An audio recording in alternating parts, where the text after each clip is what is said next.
Mas hoje aqui para a nossa meditação, Tito vai ser o texto que nós vamos usar para a nossa reflexão. Tito, capítulo 1, do versículo 1 ao versículo 4. É suficiente para a nossa meditação. Tito, capítulo 1, versículo 1 ao 4. Vai dizer assim a palavra de Deus. Eu vou ler na versão NVI. Coloca aí para mim, por favor, a versão NVI. Eu quero usar também alguns textos de referência e eu também quero usar eles na versão NVI. Por questão de tradução, para esta noite, a NVI, a NVT, ela vai atender melhor as expectativas da tradução do texto. Então, eu quero utilizar a NVI. Vai dizer assim a palavra de Deus. Paulo, servo de Deus e apóstolo de Jesus Cristo, chamado para levar os eleitos de Deus à fé e ao... Paulo, servo de Deus e apóstolo de Jesus Cristo, chamado para levar os eleitos de Deus à fé e ao conhecimento da verdade que conduz à piedade, na esperança da vida eterna, a qual Deus, que não mente, prometeu antes dos tempos eternos. No devido tempo, ele trouxe à luz a sua palavra por meio da pregação, a mim confiada, por ordem de Deus, o nosso Salvador. A Tito, meu verdadeiro filho na fé que compartilhamos, graça e paz da parte de Deus, Pai, e de Cristo Jesus, o nosso Salvador. Vamos orar e pedir ao Senhor que esteja falando aos nossos corações mediante a exposição da sua preciosa palavra. Vamos orar. Deus bendito, é com muita alegria que nós estamos em tua maravilhosa presença. O Senhor é o nosso Deus, em quem nós temos crido. O Senhor é o autor e consumador da nossa fé, da nossa salvação. Nós somos obras de tuas mãos e é um privilégio, Senhor, cultuar o teu nome, bendizer ao Senhor. Pedimos a ti, ó Deus, que neste momento o teu Santo Espírito, que ilumina a mente do homem caída, que o Senhor nos dê compreensão da tua preciosa palavra, que o Senhor fale aos nossos corações, que o Senhor ministre poderosamente aos nossos corações. Não permita, ó Deus, com que a nossa mente se perca, ó Deus, para além de outros lugares, a não ser, ó Deus, aqui neste momento. Nos dê a disposição, Senhor, para ouvir a tua palavra, para compreendê-la, para acolhê-la com mansidão em nossos corações e que ela cumpra, Senhor, tudo quanto lhe apraz nesta noite em nossa vida. Que o Senhor esteja abençoando cada um dos meus irmãos aqui presentes. Que a tua palavra nos direcione, como ela sempre faz. Nós oramos agradecidos pelo privilégio de ter a tua palavra à nossa disposição. Oramos assim no nome de Jesus. Amém.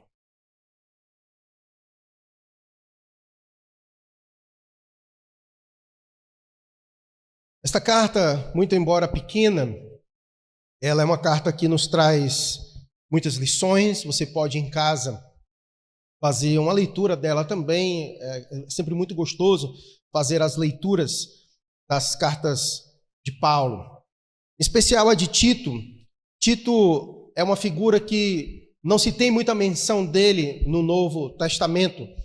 Quando você faz a leitura de Atos dos Apóstolos, onde nós temos ali uma rica informação, não somente sobre o apóstolo Paulo, mas sobre as suas viagens, a gente não encontra a menção de Tito. Mas certamente Tito foi um grande colaborador do apóstolo Paulo em suas missões, esteve presente na vida de Paulo. E neste momento aqui da jornada do apóstolo Paulo, Paulo já estava nos finalmente da sua vida. Muito provavelmente Tito tenha sido escrito por volta do ano de 63, mais ou menos, por aí. E a perspectiva é que Paulo tenha morrido antes de 70. Então, Paulo já estava aqui no finalmente da sua vida, já tinha passado pelos 2 momentos de prisão, já estava um homem velho, mas mesmo assim, ainda muito dedicado ao serviço do reino de Deus.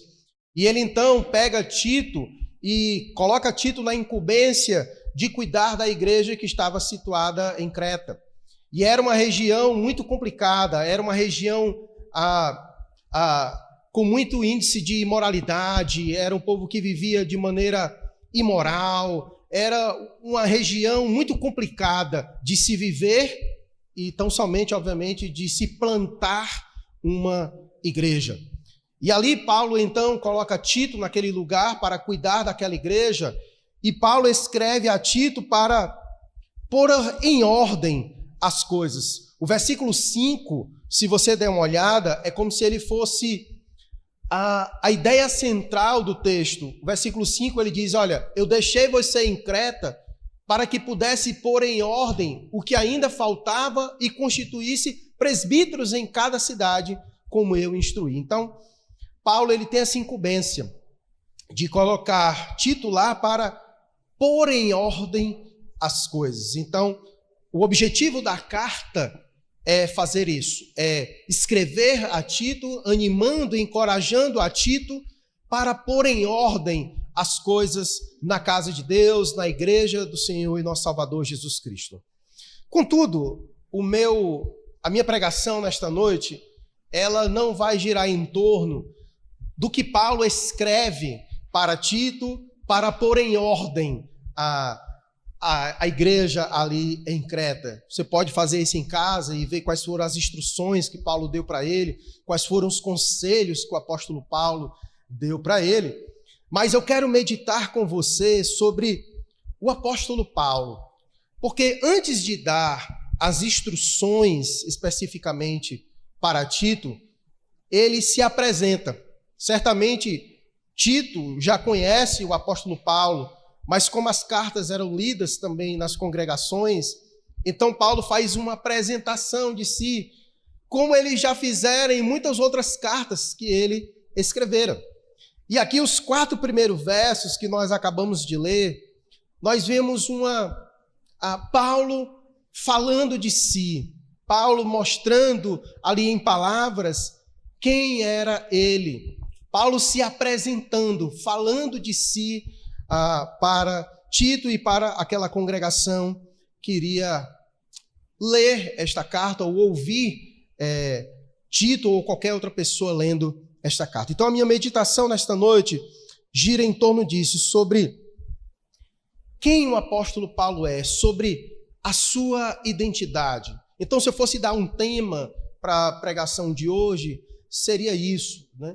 Sobre a nossa identidade, quem nós somos, e como isso implica diretamente na maneira como nós vivemos, na maneira como nós caminhamos, na maneira como nós enxergamos as coisas, na maneira como nós nos relacionamos com Deus e na maneira como nós nos relacionamos com a igreja. Então, nunca esqueça disso.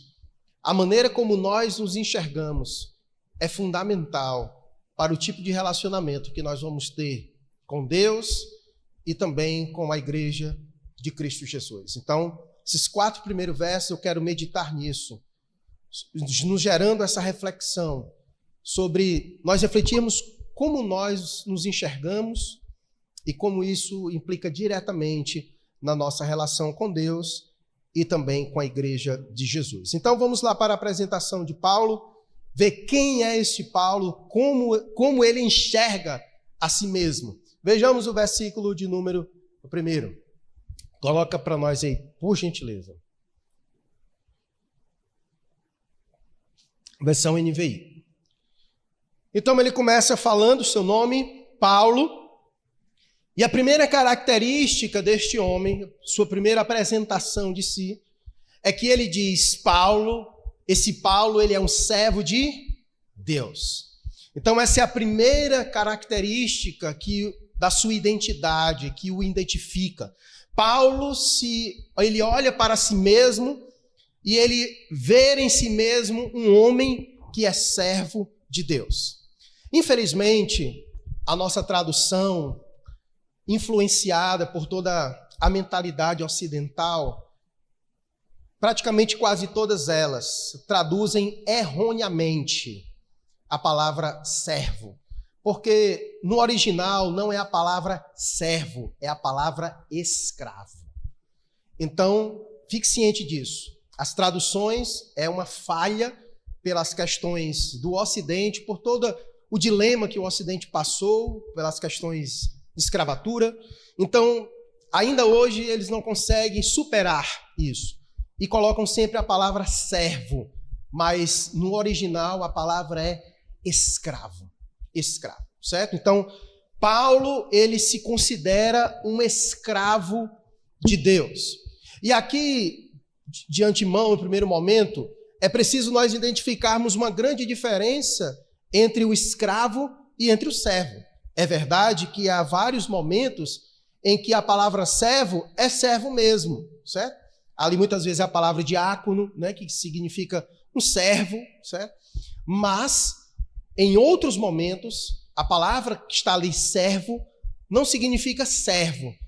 No original é escravo. E há uma diferença entre o escravo e o servo.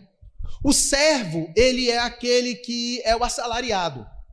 O servo é aquele que serve como uma prestação de serviço, esperando sempre obter um retorno por meio do seu serviço. Ele tem vontade própria, ele escolhe onde ele quer servir, mas o escravo já não. O escravo, ele não é aquele que serve esperando obter alguma coisa em troca. Na verdade, ele é propriedade de alguma outra pessoa e a sua vontade é fazer a vontade do seu Senhor. Então, aqui, de cara, de forma simples, nós percebemos que servo e escravo são coisas diferentes. E é com isso em mente que eu quero que você olhe para o texto e veja como Paulo se identifica.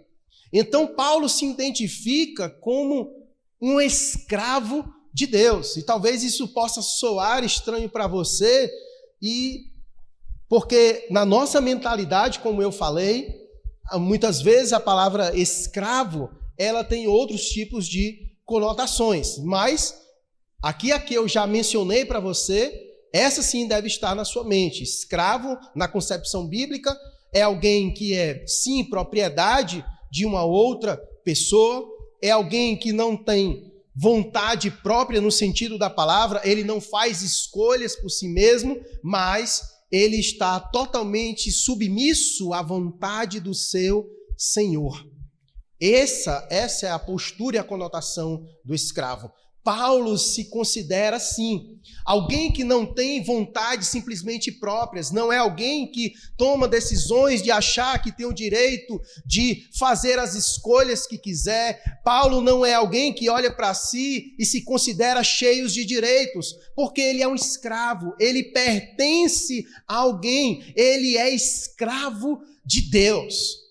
E é importante nós falarmos sobre isso porque nós nascemos escravos e permaneceremos escravos.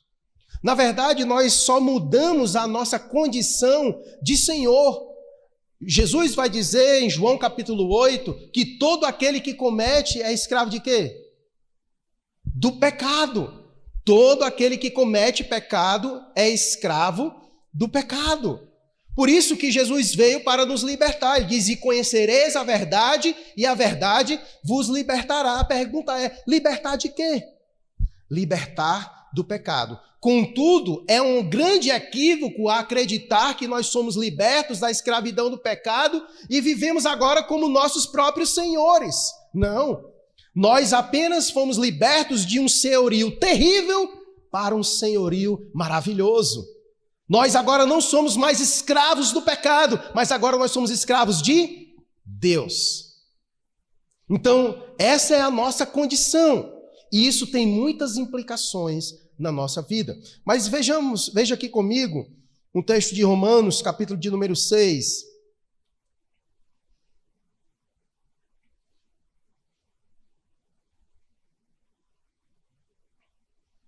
Versículo 20.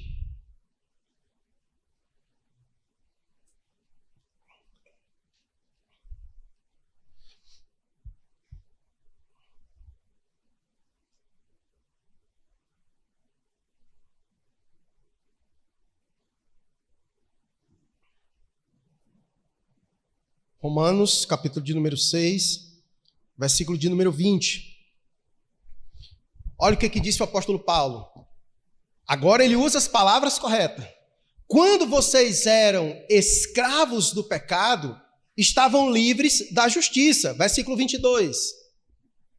Agora, porém, que vocês foram libertos do pecado e se tornaram escravos de Deus, o fruto que colhem leva à santidade e o seu fim é a vida eterna. Então perceba o que o apóstolo Paulo diz. Vocês foram libertos da escravidão do pecado. Agora, vocês que foram libertos do pecado, se tornaram escravos de Deus. Se tornaram escravos de Deus. Então, essa é a nossa condição. Outrora escravos do pecado, agora nós somos escravos de Deus. Olha o que ele diz em 1 Coríntios, capítulo de número 6, no último versículo, no versículo 19 até o versículo 20. 1 Coríntios 6, versos 19 e 20. Olha o que ele diz. Acaso não sabem que o corpo de vocês é templo do Espírito Santo, que está em vocês, o qual receberam de Deus? Vocês não são de vocês mesmos. Perceba, vocês não são de vocês mesmos. Versículo 20. Foram comprados por um preço. Ou seja, vocês não são de vocês mesmos, vocês foram comprados. Ou seja, outrora nós éramos escravos do pecado, mas Deus nos comprou para si mesmo, pagando um alto preço. E por isso que agora não somos mais escravos do pecado, agora nós somos escravos de Deus. Aquele que nos comprou e nos comprou por um preço. E como diz a Bíblia, foi um alto preço. Foi um alto preço. Então, essa é a nossa condição. Nós fomos comprados e por isso nós somos escravos. Então, quando Paulo, ali na sua identidade, ele começa se apresentando, dizendo quem ele é. Paulo, escravo de Deus. Paulo se identifica como escravo de Deus. A pergunta é: você se enxerga como um escravo de Deus? Isso é importante nós refletirmos, porque isso vai ter implicações na maneira como nós nos relacionamos com Deus. Se você se enxerga como escravo de Deus, por que você fica muitas vezes chateado? Por que você fica aborrecido? Quando muitas vezes a sua vontade não é realizada? Por que muitas vezes você faz coisas para Deus e fica esperando coisas em troca? Fica criando expectativas de que Deus retribua você? Por que muitas vezes você faz coisas para Deus e fica naquela: Senhor, tu não está vendo que eu estou fazendo isso, eu estou te servindo, eu estou ofertando, eu estou participando, e fica sempre nessa expectativa de um servo assalariado, de que Deus está em dívida com você. Você se enxerga dessa maneira? Porque o escravo, ele é alguém que entende que a sua vida gira em torno do seu Senhor. O escravo, ele entende que ele não tem aspirações próprias. O escravo, ele não pode dizer assim para o seu Senhor: olha, é o seguinte, eu tenho umas coisas para fazer, quando eu terminar de fazer, eu atendo às suas necessidades. Olha, eu tenho uns projetos aí, umas aspirações minhas, quando eu terminar de realizar, quando eu terminar as minhas concretizações, quem sabe eu faça alguma coisa aí por ti. Essa não é a mentalidade do escravo.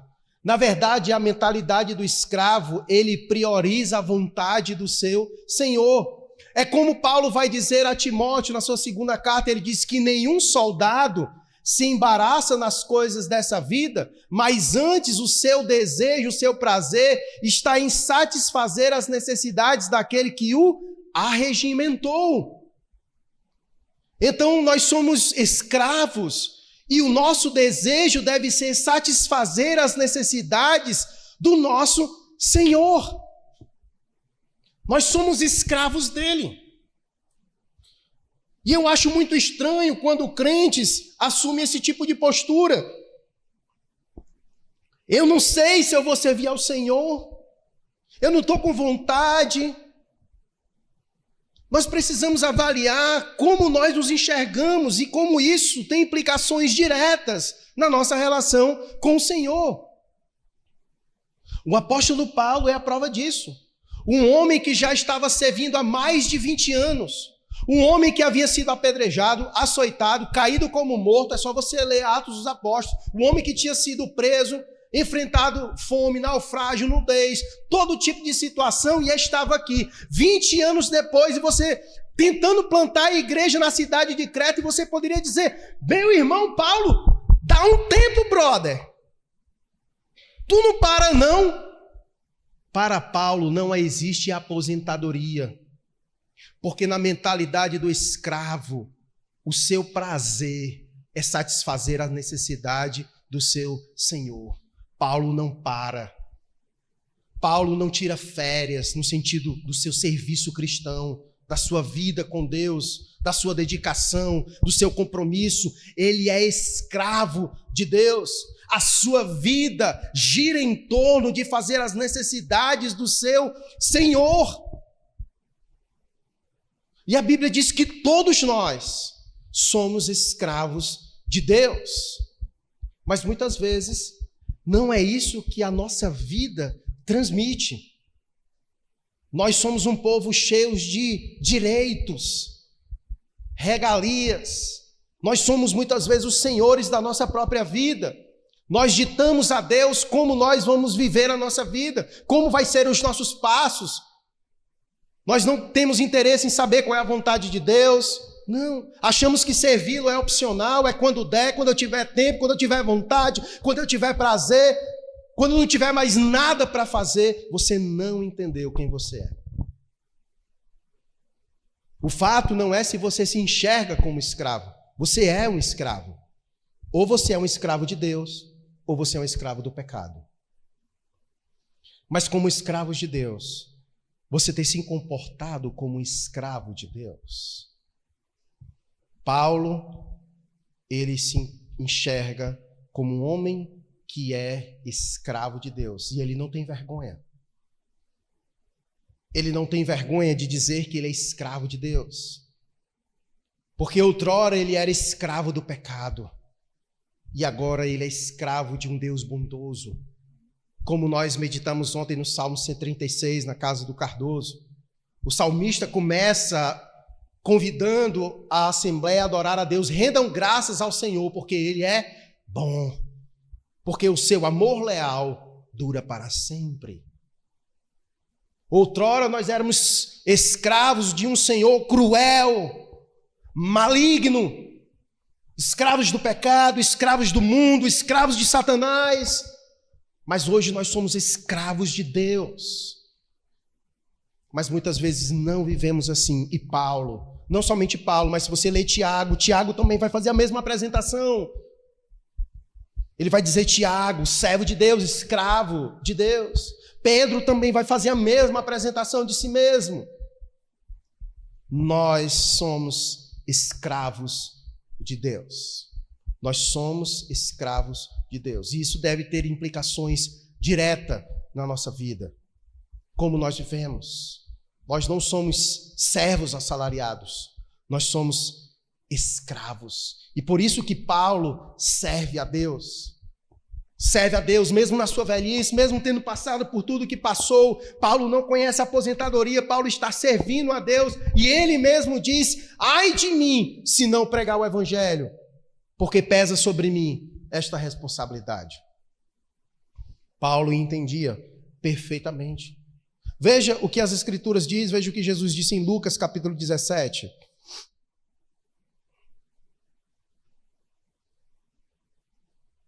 A partir do versículo 7.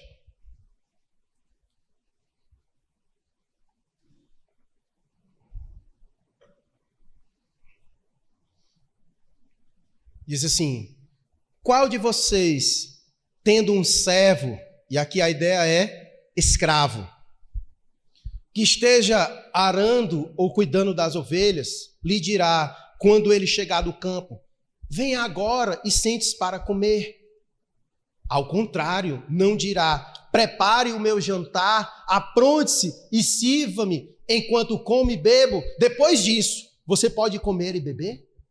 Ora, são perguntas retóricas e fáceis de compreender naquela mentalidade. Qual é a pessoa que tem um escravo e ele está arando no campo e chega e diz, olha, sente-se e coma e beba? Quem é que vai dizer isso?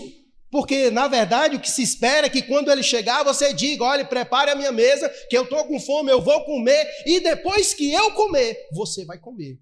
Porque primeiro é as necessidades do Senhor e depois do escravo.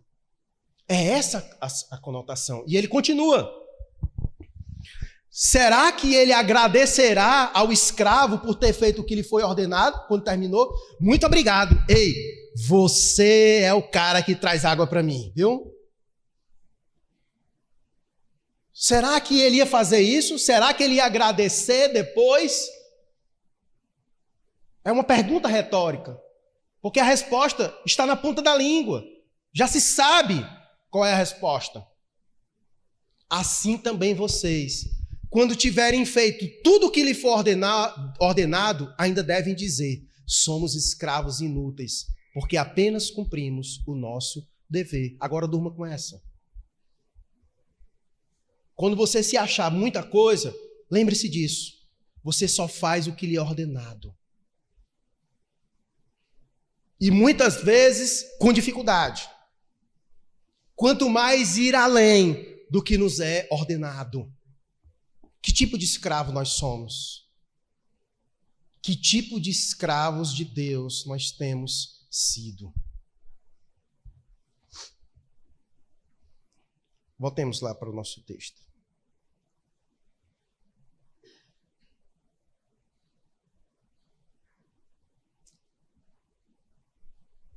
Então Paulo começa. Paulo, escravo de Deus. Paulo, ele se olha para si e ele entende que ele é um homem que foi comprado por outra pessoa. Deus o comprou. Ele é propriedade de Deus. A sua vontade é fazer a vontade daquele que é o seu Senhor.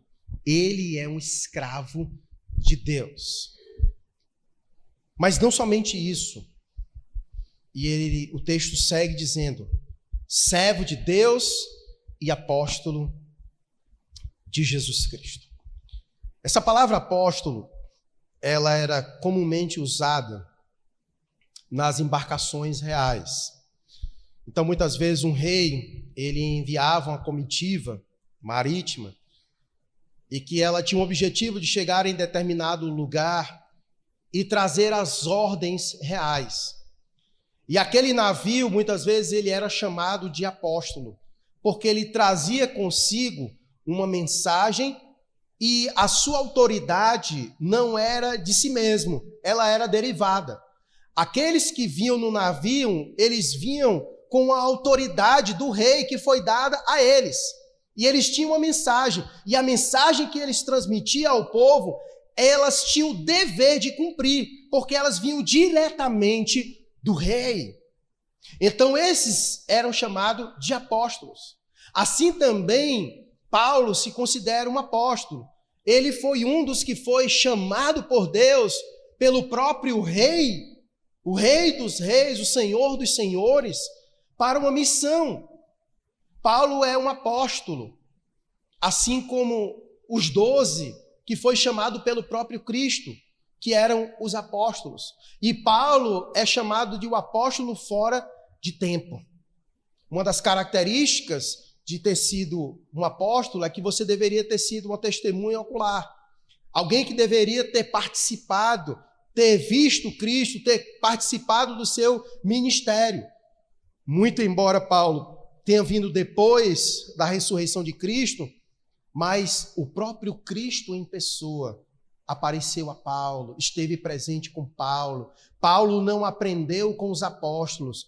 Paulo aprendeu com o próprio Cristo, que lhe ensinou para que ele pudesse realizar o seu ministério. Tanto é que todo primeiro domingo, quando eu leio aqui o texto da ceia, Paulo vai dizer exatamente isso, porque eu também recebi o que vos entreguei. E ele não recebeu isso dos apóstolos, ele recebeu isso do próprio Cristo.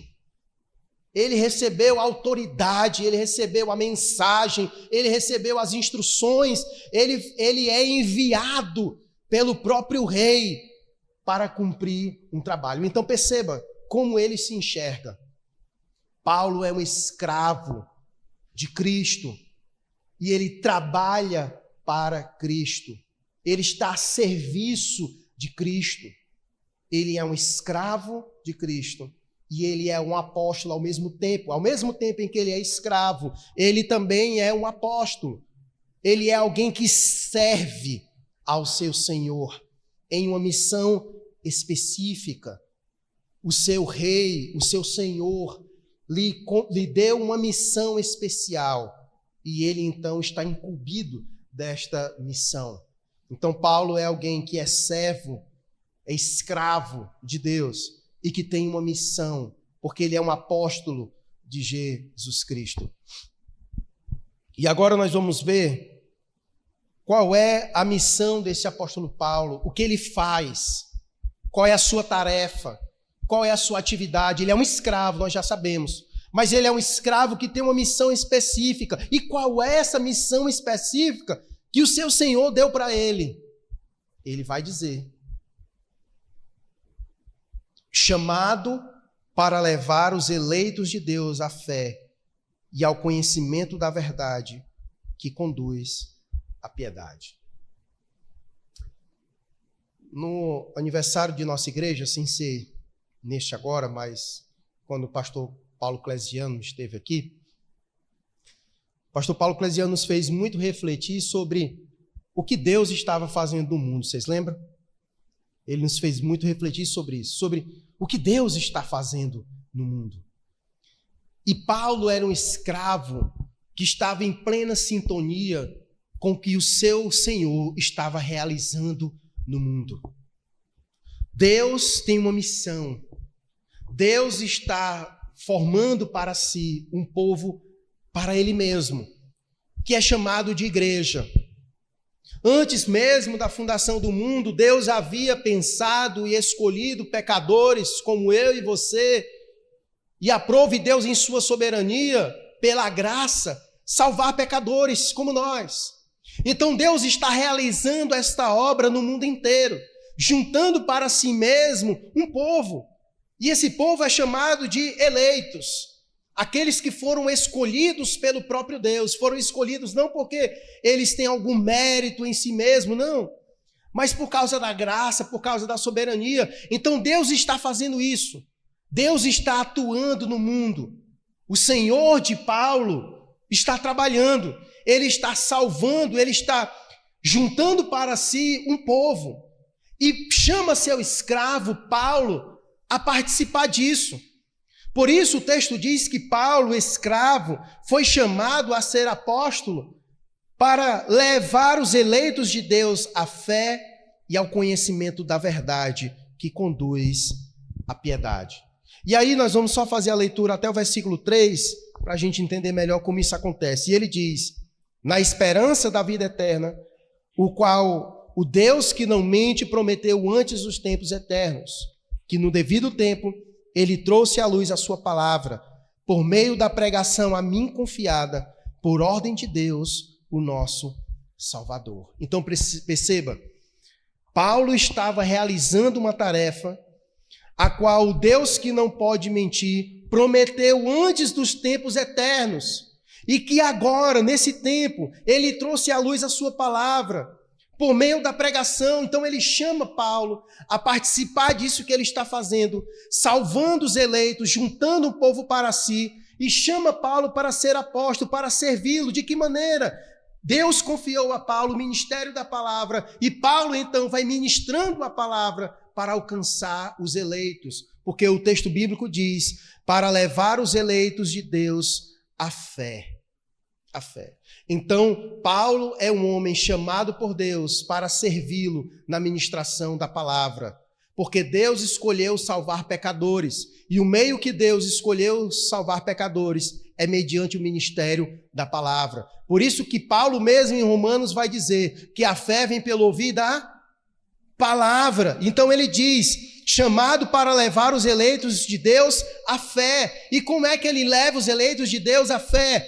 Pela pregação da palavra, porque é pelo ouvir da palavra de Deus que vem a fé. Em outras traduções vai dizer que Paulo é chamado para promover a fé que é dos eleitos de Deus, a fé promovida. Ninguém nasce com fé, ela é promovida, ela é produzida. A palavra de Deus é ministrada e o Espírito Santo ministra ao seu coração, produzindo fé em seu coração. E esse é o ministério do apóstolo Paulo. Paulo, escravo de Deus, chamado a participar daquilo que Deus está fazendo no mundo. Então Paulo não está ocupado fazendo suas próprias coisas, porque nenhum soldado se embaraça nas coisas desta vida. Antes, o seu desejo é satisfazer os desejos daquele que o arregimentou. E o desejo dele é que Paulo participe disso, chamando pecadores à fé, mediante a pregação da palavra de Deus. Mediante a pregação da palavra de Deus. E Paulo está envolvido nisso. Como escravo, ele está atendendo às necessidades do seu Senhor. Mas Deus não chamou só Paulo para isso. Você é um escravo de Deus? Se você é um escravo de Deus, Deus também te chamou a participar desse ministério. Nós somos a igreja e Deus confiou à igreja o ministério da reconciliação. Deus confiou à igreja o ministério da palavra. Deus te deu o Espírito Santo para que tu seja testemunha de Cristo. Deus te chamou, Deus te comissionou, vários textos da grande comissão, onde o próprio Cristo chama todos os seus discípulos a pregarem o evangelho, a pregarem a palavra de Deus, a participarem do que Deus está fazendo no mundo, como escravos dele que nós somos. Não somente Paulo foi chamado, mas nós também fomos chamados a participar disso. A pergunta é, qual é a resposta que nós temos dado para Deus como escravo? Estamos ocupados demais? Estamos atarefados demais? Estamos envolvidos demais nas coisas dessa vida? Qual tem sido a nossa resposta para o Senhor? Nós precisamos refletir urgentemente que tipo de pessoa nós somos.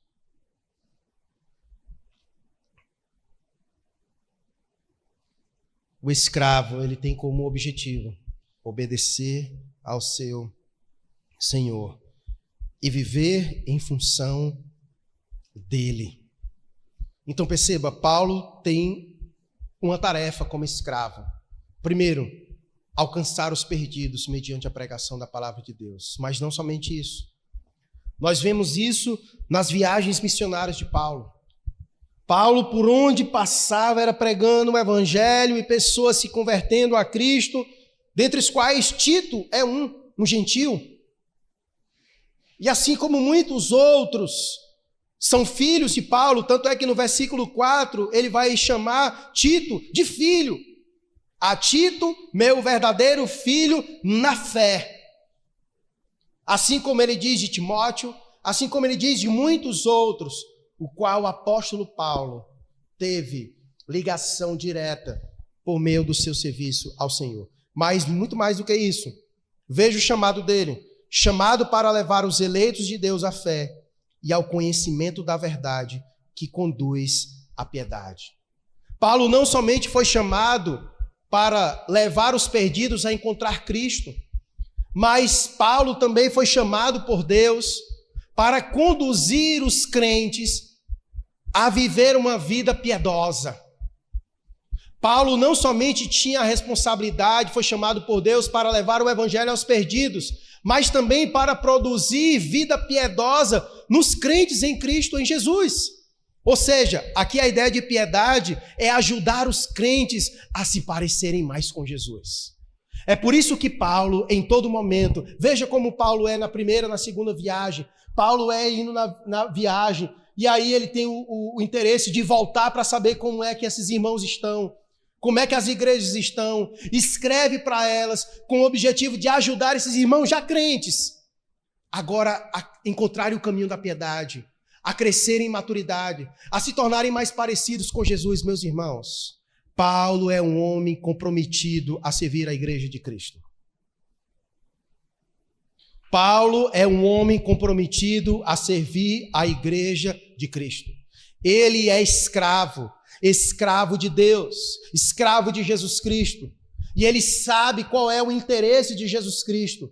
Cristo tem um interesse muito grande em seu povo, em sua igreja, na sua noiva. E chama Paulo a participar disso, servindo eles de todas as maneiras, alcançando aqueles que são dele, que ainda não foram alcançados, e ajudando aqueles que foram alcançados a se tornar mais parecidos com o seu Senhor. Esse é o objetivo de Paulo. Ele é chamado a levar ao conhecimento da verdade, conduzindo esses irmãos à piedade. Então Paulo é um homem dedicado a servir a igreja de Cristo Jesus. Se você é um escravo de Cristo, então você deve ser um homem, uma mulher dedicado em servir a igreja dele, tendo como objetivo ajudar esse povo a crescer, a se tornar mais parecido com Jesus, a terem uma vida piedosa. Paulo tinha esse objetivo de vida, e esse também, irmãos, deve ser o nosso objetivo de vida. Irmãos, Paulo servia com tanto amor a igreja de Cristo, que há um testemunho de Paulo que sempre me impacta quando eu vejo nas Escrituras. Veja comigo o texto de Filipenses, capítulo 1.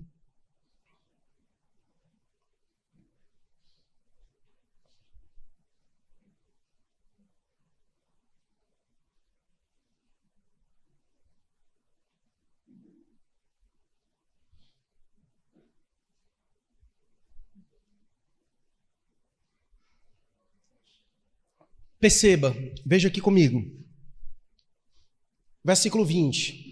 Filipenses capítulo 1, versículo 20. Olha o que ele diz. Aguardo ansiosamente e espero que em nada serei envergonhado.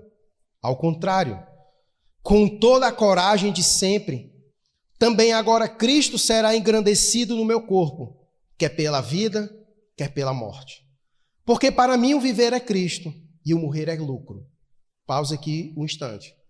Paulo foi um homem que encontrou razões para morrer.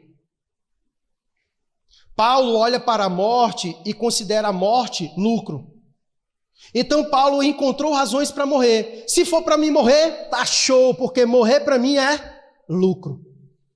Mas a partir daqui, Paulo também encontrou razões para viver. É importante nós encontrarmos razões para viver e para morrer. Paulo encontrou razão para morrer. Ele disse que morrer para ele é lucro. Por quê? Porque ele sabe que ao fechar os seus olhos, ele sabe exatamente com quem ele vai se encontrar. Com quem ele vai se encontrar? Com o seu Senhor, o qual ele é escravo. O qual ele é escravo. E ele deseja se encontrar com o seu Senhor pessoalmente, como ele já se encontrara algumas vezes. E Paulo ansiava por isso. Então ele tinha uma perspectiva sobre a morte. Mas agora Paulo apresenta uma perspectiva de vida. Ok, se eu morrer é lucro, mas se eu continuar vivendo? E agora ele vai dizer a razão pela qual ele quer ficar vivo. Perceba. Versículo 22. Entretanto, se continuo vivendo no corpo, terei fruto do meu trabalho.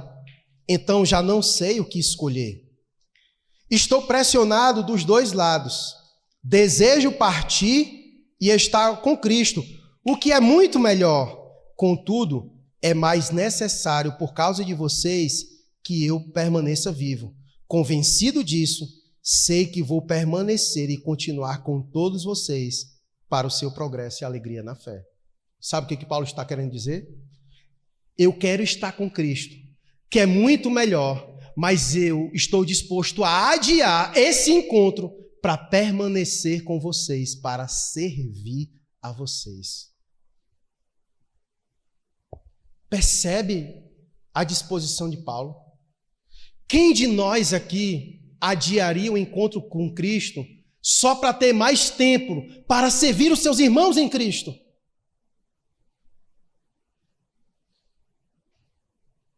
Paulo fez exatamente isso. Paulo disse isso, que ele sabe que estar com Cristo é muito melhor, mas ele está pressionado dos dois lados, porque ele sabe que é necessário ele permanecer aqui, e ele foi convencido de que permanecer e continuar conosco. Meus irmãos, Paulo criou uma disposição no coração, de tal maneira que ele está disposto a adiar esse encontro com Cristo, se possível, para poder servir os seus irmãos, para servir a igreja de Cristo. Eu fico imaginando o apóstolo Paulo com isso na mentalidade. Meus irmãos, nós aprendemos tanto com a vida desse homem. Isso é uma lição para todos nós. Qual é a razão para você permanecer vivo? Pastor, eu peço a Deus que me mantenha vivo porque eu quero ver o meu filho se formando. Pastor, eu peço a Deus que me mantenha vivo porque eu quero concretizar os meus sonhos, eu quero estar na minha casa própria. Senhor, eu quero permanecer vivo porque eu quero ter aquele carro dos meus sonhos.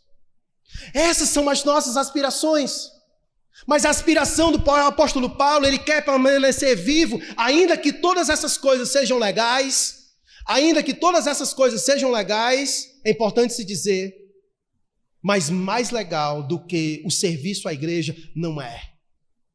E é isso que ocupa o coração de Paulo. Eu quero permanecer vivo não por causa das minhas aspirações pessoais, por causa dos meus sonhos, das minhas idealizações, não. Eu quero permanecer vivo para servir ao povo de Deus. Esse é o desejo de Paulo. Qual é o teu desejo? Qual é o teu objetivo de vida? Porque se o teu objetivo de vida for casar os teus filhos, se Deus tirar teu filho, tu morre. É um ídolo na tua vida. Quais são as tuas aspirações? Por que tu quer estar vivo? Por que tu quer estar vivo? Muitas vezes nós queremos estar vivo por coisas pequenas. E Paulo nos mostra o caminho de coisas maiores do que nossas aspirações.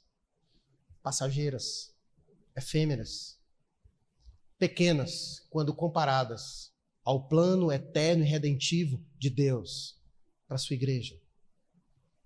E muitas vezes nós achamos que é perda de tempo estar servindo a igreja, quando Paulo disse que é o seu objetivo de vida. Você precisa com urgência rever a sua vida e as razões pelas quais você está aqui vivo. Eu ouvi certa vez o testemunho de um pastor, o pastor Tiago Albuquerque. De vez em quando eu acompanho ele, suas pregações, gosto muito de ouvi-lo.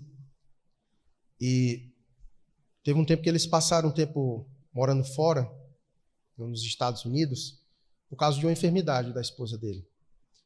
E eles só conseguiram visto com urgência por causa dessa situação de enfermidade da esposa dele. Ela tinha 97% de morrer. E aqui no Brasil não tinha cura para ela, não tinha tratamento adequado para ela. Então eles passaram algum tempo lá fora, né, para esse tratamento. E ele disse que, conversando com ela, né, ele disse que, meditando nas Escrituras, chegaram a essa reflexão da vida. O porquê, a razão, por que ela queria estar viva.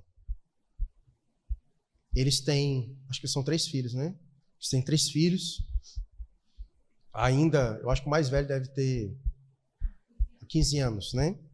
E isso já está com algum tempo que isso aconteceu. Certamente, tinha muito desejo no coração dela de ver os seus filhos crescidos, que isso não há nada de ilegalidade nisso. Qual pai que não deseja ver isso? De ver os seus filhos já andando na vida. Todo pai, toda mãe deseja isso para o seu filho, e não há nada de errado nisso. Mas eles ficaram refletindo que deveria ser mais do que isso. Não poderia ser somente isso. E aí eles refletindo sobre isso, e eles chegaram a essa conclusão. E eles oraram a Deus sinceramente, dizendo isso para Deus: Senhor, deixa a minha esposa viver, porque nós queremos viver para servir ao Senhor e ao teu povo. E eles são referências, como casal, como família pastoral, servem demais à igreja de Cristo Jesus. Dedicaram a vida ao serviço ao seu Senhor e à noiva do seu Senhor. Nós precisamos encontrar razões para viver.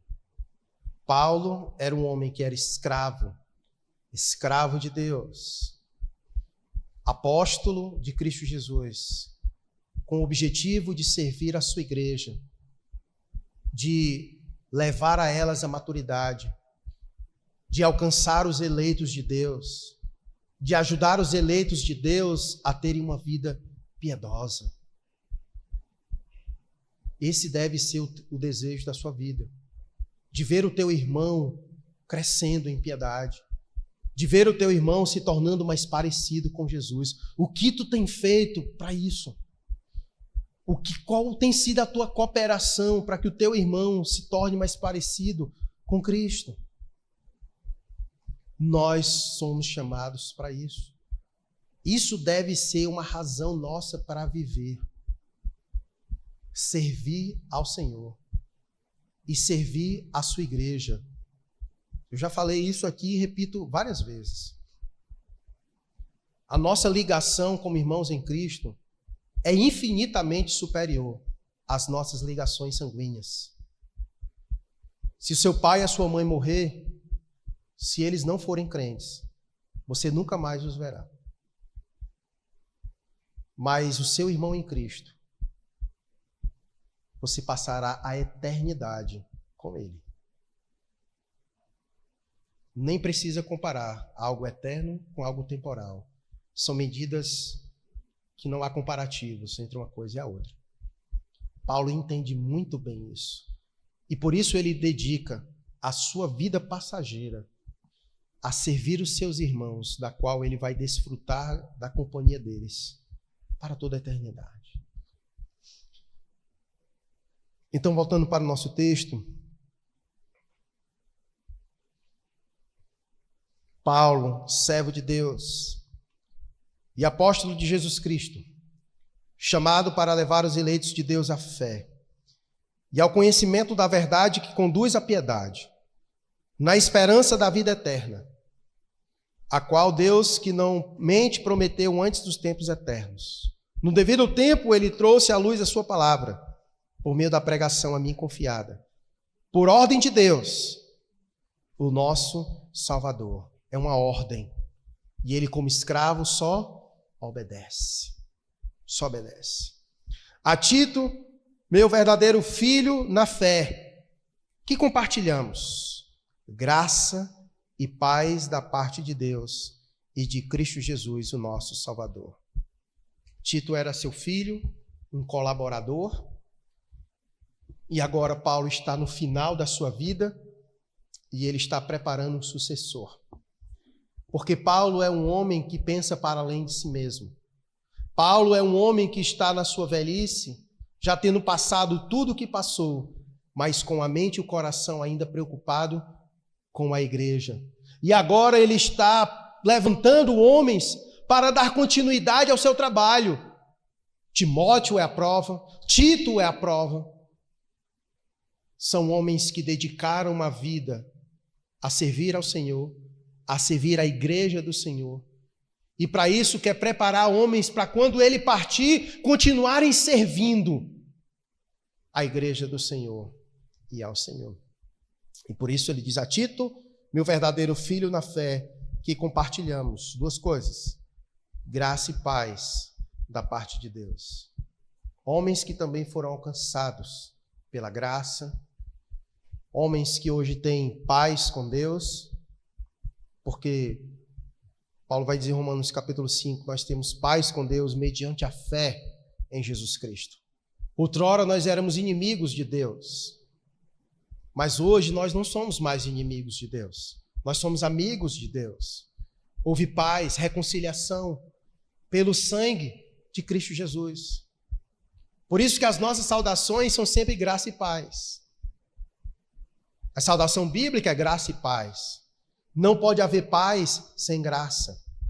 A graça vem primeiro. Deus nos escolhe por meio de graça e Ele resolve aplacar a ira que estava sobre nós. E por isso nós temos paz. Por isso que a saudação bíblica é graça e paz da parte de Deus e de Cristo Jesus, o nosso Senhor. E eu quero encerrar com esta saudação. Que a graça e a paz da parte de Deus Pai e de Cristo Jesus, o nosso Salvador, esteja com cada um de nós. Amém?